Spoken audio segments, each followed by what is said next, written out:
আসসালামু আলাইকুম রহমতুল্লাহি ওয়া বারাকাতুহু। সার্ফ থিঙ্কার ডিজিটাল মার্কেটিং এজেন্সিতে আপনাকে স্বাগতম। আমি Mohammad Saifur Rahman, founder and CEO of Surf Thinker. আজকের ভিডিও টপিকসটা হচ্ছে মার্কেটে অনেকেই সেল করেন, আমিও $10 দিয়ে টেস্ট করে দেখি যে সেল হয় কিনা। এটা নিয়ে অনেকে আমার কাছে আসেন এবং এই ধরনের কথাবার্তা বলেন যে ভাই আমি দেখছি যে এটা নিয়ে অমুকে সেল করতেছে, অমুকে সেল করতেছে, অমুক পেজে এটা নিয়ে 10 লাখ টাকা সেল করে ফেলছে, তমুক তমুক ভাই এটা নিয়ে অনেক ভালো করছে, আমি ওনাকে পার্সোনালি চিনি। ঠিক আছে, তো আমিও একটু $10 দিয়ে টেস্ট করে দেখি যে সেল আসলে হয় কিনা। ঠিক আছে, আপনি কি বলেন? তো এগুলো না হচ্ছে যে মানে যারা একটু কফি ক্যাট টাইপের মানুষ তারাই হচ্ছে যে এই ধরনের আইডিয়া গুলো নিয়ে আসেন। তো এটা নিয়ে ভাবলাম একটা স্পষ্ট ধারণা আসলে দেওয়া দরকার, যাতে করে এটা নিয়ে মানে কনসেপশনটা একটু ক্লিয়ার হয়ে যায়। এখন মার্কেটে অনেকে সেল করতেছে, আপনি সেখানে $10 $20 টার্গেট করে মানে টেস্ট করে সেল হবে কিনা, ঠিক আছে না? যদি এটা এই ধরনের কনসেপ্ট নিয়ে আপনি থাকেন বা আসেন, তাহলে আমি প্রথমে যেটা ধরি সেটা হচ্ছে যে আপনি হচ্ছেন ওই ব্যক্তি যে হচ্ছে যে কপি পেস্ট টাইপের শর্টকাট টাইপের চিন্তা ভাবনা করে। ঠিক আছে, এভাবে হচ্ছে যে মানে মানে লাখ ফেভার করলে লেগে যায়।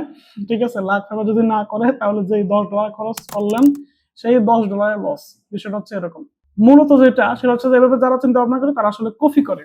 এখন বিজনেসের আসলে দুইটা সাইড থাকে, একটা হচ্ছে বিজনেস ইনসাইড যেটা আসলে ভিতরে থাকে, ব্যাক এন্ডে থাকে, যেটা আসলে বাইরে থেকে দেখা যায় না। আরেকটা হচ্ছে বিজনেস আউটসাইড যেটা উপর থেকে দেখা যায়। এই জিনিসটা না বুঝলে আসলে দুনিয়ার অনেক জায়গায় আপনি লস করে ফেলবেন, শুধু এই অনলাইন বিজনেসে না, আসলে অনেক জায়গায় লস হয়ে যাবে। এখন এখানে ইনসাইড যেটা শুধু দেখা যায়, ধরেন আপনি একটা বিজনেস দেখলেন, সেটার আপনি উপর থেকে দেখলেন যে তার একটা পেজ আছে, সুন্দর করে সে আর্ন করতেছে, হ্যাঁ অনেক এখানে এঙ্গেজমেন্ট আছে এবং অনেক সেল হইতেছে, সেটা আপনি বুঝতেছেন। ঠিক আছে, অথবা অন্য কোনো বড় ভাই পাশে আছে বা অন্য কোনোভাবে আপনি কারো রিভিউ দেখলেন, শুনলেন, ঠিক আছে, সেখান থেকে ইয়ে করলেন। তো এভাবে কিন্তু আপনি বের করে ফেলতে পারবেন যে উপর উপর থেকে বিষয়গুলা, যে সে কি কন্টেন্ট বানাইতেছে, সে কিভাবে সেল করতেছে বা কত টাকা সেল হইতেছে, এগুলো দেখে কিন্তু আপনি মানে উৎসাহিত হইতে পারেন এবং তাকে হুবহু অন্ধের মতো কপি করে ফেলতে পারেন, যেটা সচরাচর সবাই করে, মানে অনেকে করে, যেটা দেখলাম। উনি একটা কন্টেন্ট তৈরি করছে, সেই কন্টেন্টটা আমি আমার এখানে হুবহু হচ্ছে যে কপি পেস্ট করে আমি একটা বানিয়ে ফেললাম। উনি একটা নাম দিয়ে শুরু করছে, আমি হচ্ছে কাছাকাছি বা ওই নামটা দিয়ে শুরু করলাম। ঠিক আছে, আমি একটা নকল প্রোডাক্ট বানিয়ে ফেললাম। তো এভাবে আসলে বা উনি এটা অনেক ভালো সেল করতেছে, আমি এটা $20 $50 দিয়ে আমি আমার মতো করে একটা অ্যাড রান করে দেখলাম। এখন বিষয় হচ্ছে আপনি বিজনেসের ইনসাইড উপর উপর যে বিষয়গুলো আছে, ওনার কন্টেন্ট বা টেক্সট, ঠিক আছে, বা এই যে বিষয়গুলো, এইগুলো হচ্ছে যে আপনি কপি করতেছেন। বাট আমার প্রশ্ন হচ্ছে বিজনেসের আউটসাইড কি আপনি দেখছেন? আমি একটু বিজনেসের আউটসাইডে ঢুকতেছি এবং আমি আপনাকে কিছু প্রশ্ন করি, এই প্রশ্নগুলা দেন তো আমাকে দেওয়ার প্রয়োজন, আপনি নিজেকে নিজে দেন যে উনি আসলে কি টার্গেট করতেছে ফেসবুকে, সেটা কি আপনি জানেন? ঠিক আছে, ধরেন কেউ ঘি সেল করে কোটিপতি হয়ে গেছে, আপনিও ঘি সেল করবেন ও সিদ্ধান্ত নিলেন। এখন উনি আসলে কি টার্গেট করছে সেটা কি আপনি জানেন? উনি এতগুলো সেল করতেছে, আপনি $10 দিবেন, $10 হতে পারে লস। ঠিক আছে, এটা একটা বিষয়। তারপর ধরেন উনার ব্যাক এন্ডে কতজন মানুষ কাজ করতেছে, কিভাবে অপারেশন করতেছে, কিভাবে উনি ফানেল করতেছে, কিভাবে প্ল্যানিং করতেছে, সেগুলো কি আপনি জানেন? জানেন না। ঠিক আছে না?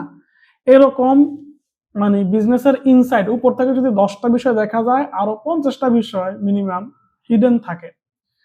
আপনি একটা গাছকে কল্পনা করেন, গাছের উপরে ধরেন গাছের একটা বড় কাণ্ড উঠলো, সেখানে অনেক ডালপালা আছে, পাতা আছে, আর গাছটা অনেক এরিয়া নিয়ে বড় হয়েছে। মাটির নিচের কথাটা চিন্তা করেন, মাটির নিচে শিকড় গুলা কিন্তু আরো অনেক গভীরে গেছে। উপরে যদি গাছটা ধরেন 20 হাত লম্বা হয়, নিচে কিন্তু সেটা 50 হাত। ঠিক আছে, আরো বড় এরিয়া নিয়ে সে শিকড় ছড়াইছে। ঠিক আছে, এখানে একাধিক মূল শিকড় আছে, সেটা অনেক গভীরে গেছে। ঠিক আছে, আমি কপি করলে কি করব, ইনসাইড থেকে কপি করব।